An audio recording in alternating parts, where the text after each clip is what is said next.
ईक्षा Hindi classes में आपका स्वागत है।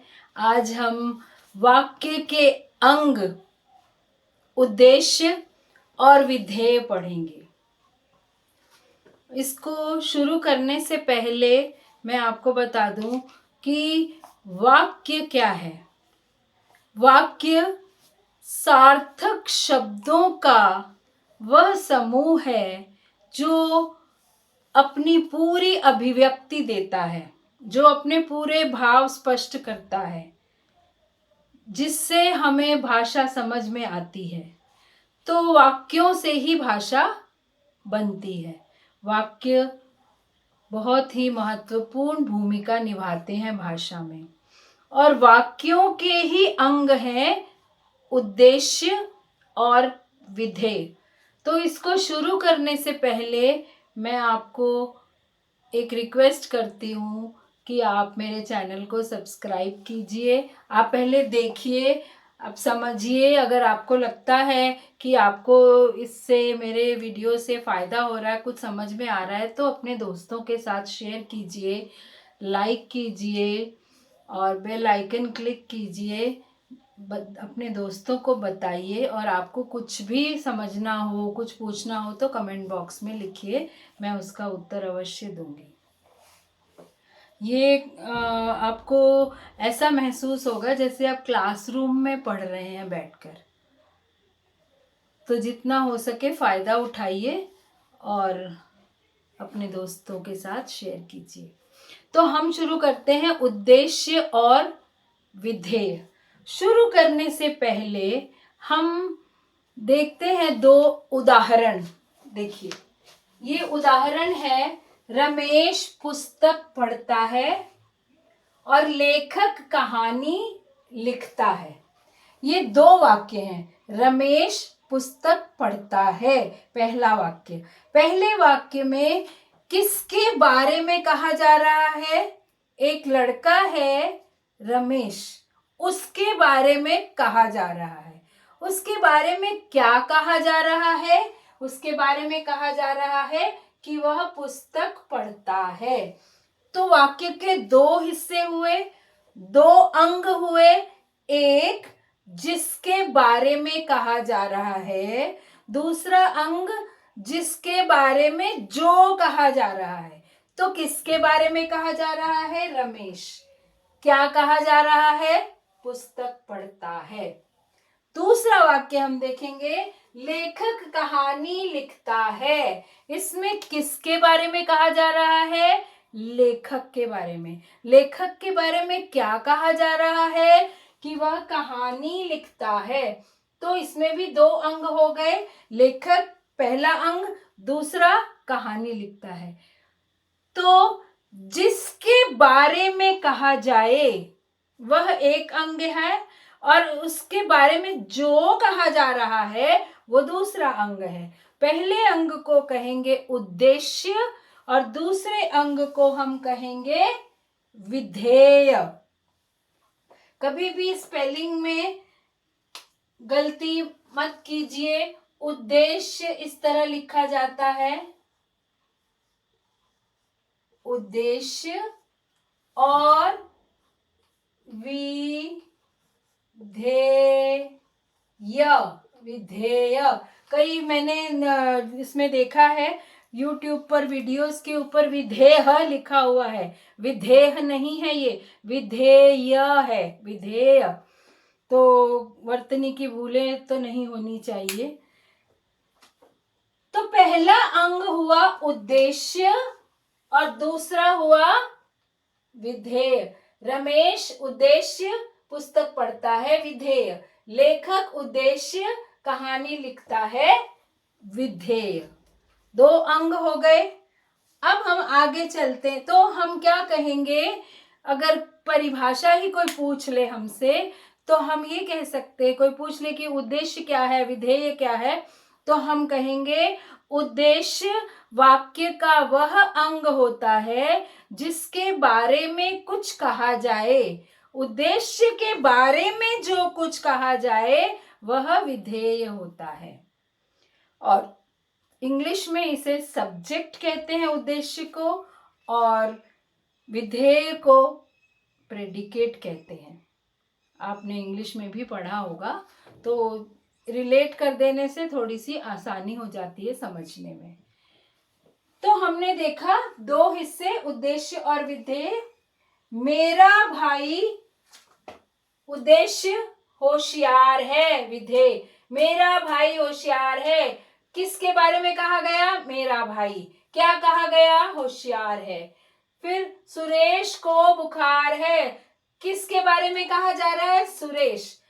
क्या कहा जा रहा है? उसको बुखार है। तो ये विधेय हो गया। दो भागों में हमने देखा, वाक्यों को बांट दिया। बहुत आसान है, कोई बड़ी चीज नहीं है ये। और ये उद्देश्य हमेशा कर्ता होता है, करने वाला, जिसके बारे में कहा जाए। अब देखेंगे हम कई बार वाक्यों में उद्देश्य दिखाई नहीं देता, लेकिन वो होता है, उसके बिना क्रिया हो नहीं सकती, क्योंकि विधेय क्या है? क्रिया है। तो जैसे कोई कहे वहां मत जाओ, वहां उद्देश्य प्रकट नहीं होता। वहां मत जाओ, कोई कह रहा है, क्या कह रहा है? तुम वहां मत जाओ, तो तुम यहां दिखाई नहीं दे रहा, लेकिन उद्देश्य तो है। किसी को तो कोई कह रहा है कि वहां मत जाओ। फिर कोई घर में आया है, आप उनको कह रहे हो खाना खाइए। किसको कह रहे हो खाना खाइए? किसी को कह रहे हो। आपने आप नहीं कहा, सिर्फ खाना खाइए कह दिया, लेकिन उद्देश्य वहां भी है। तो यहाँ केवल विधेय का प्रयोग हुआ है, वहां मत जाओ, खाना खाइए। और अंडरस्टूड है, ये छिपा हुआ है उद्देश्य इसमें। इसमें तुम उद्देश्य छिपा हुआ है, और इसमें आप खाना खाइए, तुम वहां मत जाओ, लेकिन उद्देश्य इसमें भी है। अब आप को अगर ऐसा वाक्य आ जाता है, वहां मत जाओ में से उद्देश्य और विधेय अलग अलग कीजिए, तो आप तो कंफ्यूज हो जाओगे कि क्या करें। अब आप क्या करोगे? वहां को कह दोगे उद्देश्य, मत जाओ को कह दोगे विधेय, क्योंकि दो भागों में बांटना है। तो ये गलत है। इसमें किसको कहा जा रहा है? किसके बारे में कहा जा रहा है? तुम के बारे में। तो जब आपको ऐसा वाक्य आए, तो अपने आप वहां तुम ब्रैकेट में लिख दीजिए और लिख दीजिए इसमें उद्देश्य प्रकट नहीं है। वहां मत जाओ पूरा विधेय है। इसी तरह आप खाना खाइए, अगर ऐसा वाक्य आ जाता है, उद्देश्य विधेय अलग अलग करना है, तो आप लिख दीजिए कि इसमें आप प्रकट नहीं है, उद्देश्य प्रकट नहीं है। खाना खाइए विधेय है, और आप छिपा हुआ उद्देश्य है। फिर इसी तरह से कई बार वाक्यों में विधेय नहीं होता, विधेय छिपा हुआ होता है। जैसे मान लीजिए किसी ने प्रश्न पूछा, दिल्ली गया है, कौन दिल्ली गया है? मान लीजिए किसी ने पूछा दिल्ली कौन गया है, तो आप सिर्फ बोलोगे मोहन। कहते हैं ना, कौन दिल्ली गया? पिताजी। तो वहां पर पिताजी दिल्ली गए हैं, आपने पूरा नहीं कहा, लेकिन ये अंडरस्टूड है, ये समझने की बात है कि पिताजी दिल्ली गए हैं। हमने प्रकट नहीं किया विधेय को। इसमें उसमें केवल उद्देश्य है, लेकिन विधेय प्रकट नहीं किया, बोला नहीं, परंतु विधेय उसमें भी है। अगर इस तरह का वाक्य आ जाता है, तो भी आप ऐसे ही लिखोगे कि मोहन उद्देश्य है और दिल्ली गया है या खाना खा रहा है, जो भी वो छिपा हुआ विधेय है। ये केवल समझने के लिए है कि कभी कभी ऐसे भी वाक्य पूछे जा सकते हैं, या आपको पता होना चाहिए कि विधेय और उद्देश्य लुप्त होकर भी अपने अर्थ को प्रकट कर सकते हैं। फिर देखिए, उद्देश्य और विधेय एक एक पद के भी हो सकते हैं, केवल एक पद, एक एक शब्द। शब्द और पद क्या है आपको पता होना चाहिए। इसके लिए आप शब्द और पद में अंतर वीडियो भी देख लीजिए, वो भी मैंने पोस्ट किया हुआ है। तो उद्देश्य और विधेय एक एक पद के कैसे हो सकते हैं? जैसे मोहन गया, एक एक पद। किसके बारे में कहा गया? मोहन। क्या कहा गया उसके बारे में? गया। वाक्य पूरा है, कंप्लीट है। तो मोहन उद्देश्य और गया विधेय। एक से अधिक पद तो हो ही सकते हैं, वाक्य में होते ही हैं। मेरा भाई मोहन स्कूल गया है, तो ये इसमें किसके बारे में कहा जा रहा है? मोहन के बारे में। मोहन के बारे में और भी बहुत कुछ कहा गया। क्या? मेरा भाई मोहन स्कूल गया है। जाने क्या और भी विस्तृत बात कर दी गई, स्कूल गया है। फिर मेरा छोटा भाई मोहन दोपहर को स्कूल गया है। किसके बारे में कहा गया? मोहन के बारे में। और वो गया है, कहाँ गया है? दोपहर। कब गया है? स्कूल गया है। कहाँ गया है? स्कूल गया है। कब गया है? दोपहर को गया है। तो इस तरह के जहां पर वाक्य होंगे वहां पर हम कहेंगे उद्देश्य का विस्तार और विधेय का विस्तार। जैसे मोहन का विस्तार हो गया मेरा भाई मोहन। मोहन का विस्तार क्या हुआ? मेरा भाई मोहन। ये उद्देश्य का विस्तार है। तो उद्देश्य के बारे में जो भी एक्सप्लेन किया गया है, उसको विस्तृत किया गया है, उसके बारे में कहा गया है, वो सारा उद्देश्य में ही आएगा। ये पूरा उद्देश्य बन जाएगा। मेरा भाई मोहन स्कूल गया है, ये पूरा क्रिया का विस्तार। ये जाने का के बारे में बताया गया कि कहाँ गया है? स्कूल गया है। तो उद्देश्य का विस्तार हुआ मेरा भाई मोहन, विधेय का विस्तार हुआ स्कूल गया है। और अधिक विस्तार हो गया मेरा छोटा भाई मोहन। मोहन के बारे में कहा जा रहा है, दोपहर को स्कूल गया है। और अधिक विस्तार हो गया क्रिया का। तो विधेय क्रिया को ही कहते हैं, क्रिया का विस्तार या विधेय का विस्तार, और ये उद्देश्य का या कर्ता का विस्तार। ये पूरा उद्देश्य में आएगा। मेरा छोटा भाई मोहन, मेरा भाई मोहन, मोहन और गया भी, गया विधेय, स्कूल गया है विधेय, दोपहर को स्कूल गया है, पूरा का पूरा विधेय में आएगा। तो आपने ये समझ लिया कि वाक्य के दो अंग होते हैं, उद्देश्य और विधेय। इसमें एक बात ध्यान रखिएगा कि उद्देश्य हमेशा प्रारंभ में आएगा, शुरू में आएगा, उससे ही शुरू होगा वाक्य। ये पहली पहचान है। उद्देश्य प्रारंभ में और विधेय जो है वो उद्देश्य के बाद आएगा। और इसमें क्योंकि उद्देश्य और विधेय से ही वाक्य पूरा होता है, बिना उद्देश्य और विधेय के वाक्य कंप्लीट नहीं होता।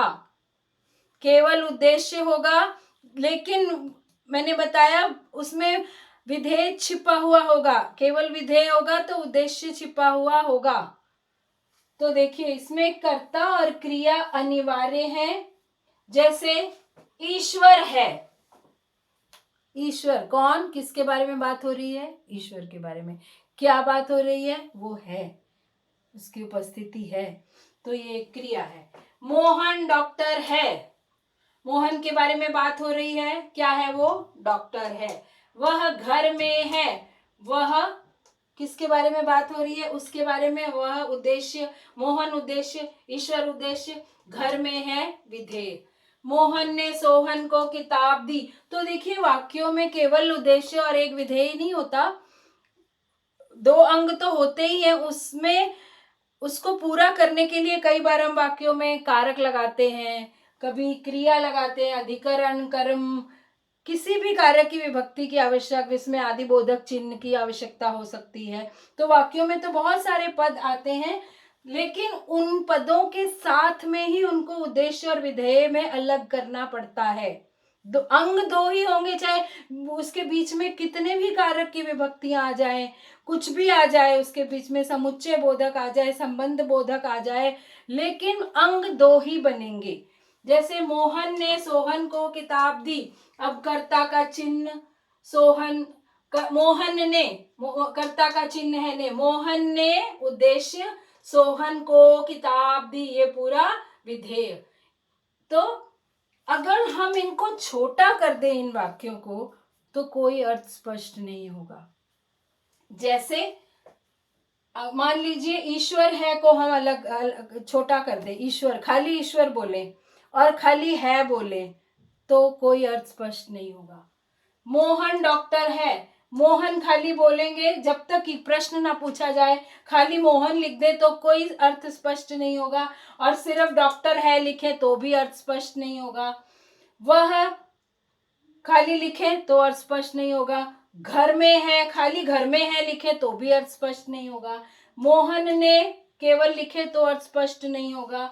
सोहन को किताब दी, खाली लिखे तो किसने दी? सोहन को किताब दी, इसमें भी अर्थ स्पष्ट नहीं है। तो इनको छोटा करने पर अर्थ स्पष्ट नहीं होगा। अर्थ स्पष्ट करने के लिए वाक्य में उद्देश्य और विधेय की आवश्यकता पड़ती है। केवल जहां प्रश्न पूछा जाता है वहां पर एक शब्द में भी हम उत्तर दे सकते हैं और अर्थ को स्पष्ट कर सकते हैं, क्योंकि उसमें विधेय या उद्देश्य छिपे हुए होते हैं केवल प्रश्नों के उत्तर में। तो आपने देखा कि उद्देश्य और विधेय वाक्य में ऐसे दो अंग हैं जो वाक्य को पूरा अर्थ देते हैं। और वाक्यों में चाहे कितने भी कारक की विभक्तियां आ जाएं, कितने भी दूसरे पद आ जाएं, बटेंगे वाक्य दो अंगों में ही। उनके समय उन सब विभक्तियों के समेत वाक्यों को दो अंगों में बांटा जाएगा। तो ये है उद्देश्य और विधेय। और आपको अगर शब्द और पद समझना है तो मेरा वीडियो शब्द और पद में अंतर देखिए, आपको स्पष्ट हो जाएगा। और ये भी टॉपिक समझ में पूरा आ गया होगा। ये क्यों इम्पोर्टेंट है समझना? क्योंकि अब आपको वाक्य, उसके प्रकार, उसके भेद, रचना के अनुसार भेद, अर्थ के अनुसार भेद, बनावट के अनुसार जो तीन भेद हैं, सरल वाक्य, संयुक्त वाक्य, मिश्रित वाक्य, इनको समझने के लिए आपको उद्देश्य और विधेय को समझना जरूरी है। जब तक आप उद्देश्य और विधेय नहीं समझेंगे तब तक आपको वाक्यों के रूपांतरण समझ नहीं आएंगे, वाक्यों के भेद भी समझ में नहीं आएंगे जो रचना के अनुसार है। इसलिए इसे अच्छी तरह समझ लीजिए और शेयर कीजिए और हमेशा अपने साथियों का साथ दीजिए।